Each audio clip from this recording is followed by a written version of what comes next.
Bonjour à tous, on se retrouve aujourd'hui sur Romantaisie Corner pour parler d'un de nos livres coup de cœur. C'est un livre que j'ai lu à sa sortie il y a 13 ans maintenant et que j'ai relu récemment, ce qui m'a donné envie d'en parler aujourd'hui sur cette vidéo. On va parler de La Passe-Miroir, le livre 1 Les fiancés de l'hiver, qui a été écrit par Christelle Dabo et qui est sorti en 2013. Christelle Dabo est une autrice française. C'est son premier roman, ça a été un vrai phénomène à sa sortie, on en a beaucoup entendu parler. C'est cette série qui l'a révélée sur la scène de la fantaisie internationale.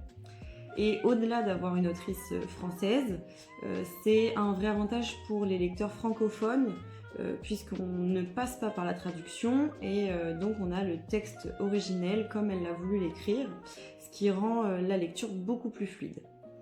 Pour parler un petit peu plus de l'histoire, je vais la survoler rapidement. Si vous voulez en savoir plus, on a fait une fiche de lecture sur ce livre-là que vous pouvez retrouver dans le blog.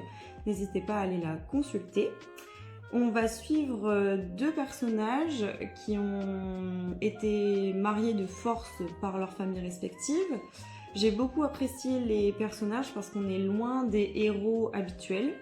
On va suivre Ophélie, qui est maladroite, qui se cache derrière ses lunettes, qui est tout le temps malade, et Sorn, qui est froid, lugubre, assez peu sympathique et qui est un grand taiseux.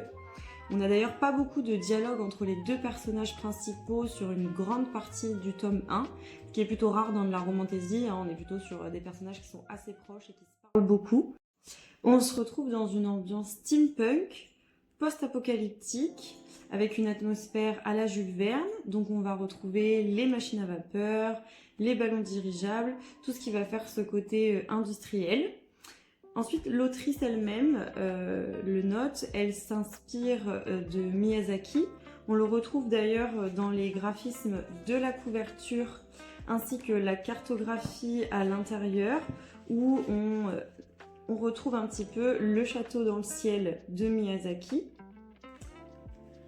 Le rythme du récit est un petit peu lent à se mettre en place parce qu'il y a beaucoup de détails et que l'univers est assez complexe. Donc il faut poser des bonnes bases pour ce tome-là et les suivants.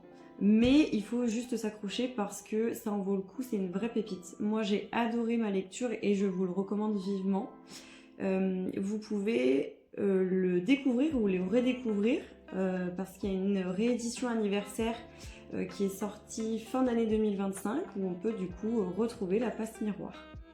Et voilà pour le coup de cœur du jour. N'hésitez pas à laisser un commentaire sous cette vidéo si ça vous a donné envie de le lire ou de le relire. On se retrouve pour une prochaine vidéo sur Romantaisie Corner et à bientôt!